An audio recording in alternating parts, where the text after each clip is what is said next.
नमस्कार मित्रांनो, बांधकाम कामगार मंडळाकडून अत्यंत आनंदाचे आणि महत्त्वपूर्ण अपडेट समोर येत आहे.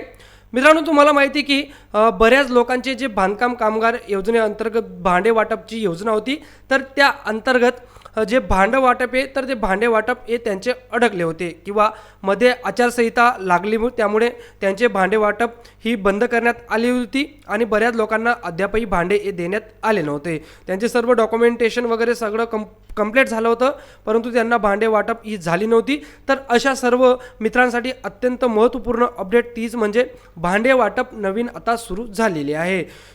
तुम्ही जरी अद्यापही महाराष्ट्र इमारत व इतर बांधकाम कामगार मंडळ अंतर्गत जी भांडे वाटप योजना आहे तर तिचा लाभ घेतला नसेल किंवा काही कारणास्तव तुमचा लाभ अडकला असेल, तर तुम्हाला आता लवकरच भांडे वाटप ही केली जाणार आहे. आता याच्यात दोन महत्त्वाचे प्रश्न, ते म्हणजे ज्या तारखेला तुमची अपॉइंटमेंट होती, कारण बऱ्याच लोकांना ऑक्टोबर, नोव्हेंबर आणि डिसेंबरमध्ये ह्या तारखा देण्यात आल्या होत्या, परंतु मध्येच महाराष्ट्र सरकारच्या ज्या सार्वजनिक निवडणुका आहेत, जसे की पंचायत समिती असतील, जिल्हा परिषद असतील, महानगरपालिका असतील, नगर परिषद असतील, तर अशा निवडणुका लागल्यामुळे आचारसंहितेअभावी म्हणजे आचारसंहितेचं कारण देत जे बांधकाम कामगार आहे तर त्यांनी हे जी भांडे वाटपची योजना आहे तर ती बंद केली होती. म्हणजे वाटप बंद केली होती. भांडे वाटप ही कुठेही होत नव्हती. गेल्या 4 महिन्यापासून ही जी किंवा 3 महिन्यापासून हे सर्व बंद होतं, परंतु ते आता पुन्हा सुरू झालेलं आहे. तुम्हाला अपॉइंटमेंट घेणंही सुरू झालेलं आहे आणि जे भांडे वाटप आहे तर ती भांडे वाटपसुद्धा सुरू झालेली. आता बऱ्याच मित्रांच्या मनामध्ये हा प्रश्न आहे की आम्ही आता अपॉइंटमेंट करू शकतो का? तर तुम्ही अपॉइंटमेंटही करू शकतात.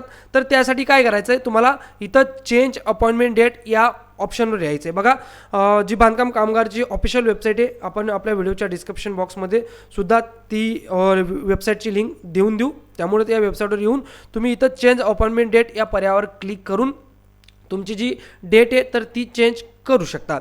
तर इथं बघा, आता ही विंडो उघडते. ही विंडो उघडल्यानंतर तुम्हाला इथं तुमचा जो रिसीट नंबर आहे तर तो रिसीट नंबर टाकावा लागेल मित्रांनो.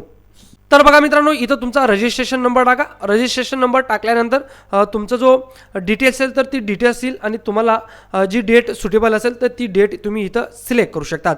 आता दुसरा महत्त्वाचा प्रश्न म्हणजे नवीन अपॉइंटमेंट कशा पद्धतीने घ्यायची. तर नवीन अपॉइंटमेंट घेण्यासाठी तुम्हाला CSP सेंटर किंवा आपल्या सरकार सेवा केंद्रावर जावं लागेल. तर तिथं तुम्हाला नवीन तारीख ही भेटेल मित्रांनो. त्यामुळे नवीन तारखे जरी तुम्हाला घ्यायचे असेल तर तुम्ही अशा पद्धतीने तुमची तारीख घेऊ शकतात CSC सेंटरला व्हिजिट करून. काही अडचण असेल तर आपल्या व्हिडिओच्या कमेंट बॉक्समध्ये देखील तुम्ही कमेंट करू शकतात. तर भांडे वाटप योजना ही सुरू झालेली असून भांडे वाटपाला सुद्धा आता सुरुवात झालेली आहे. आता सगळ्यांना भांडे वाटप ही मिळणार आहे. बऱ्याच लोकांचं KYC करून सुद्धा भांडे वाटप ही अडकले होते, तर अशांना सुद्धा आता भांडे वाटप मिळणार आहे मित्रांनो.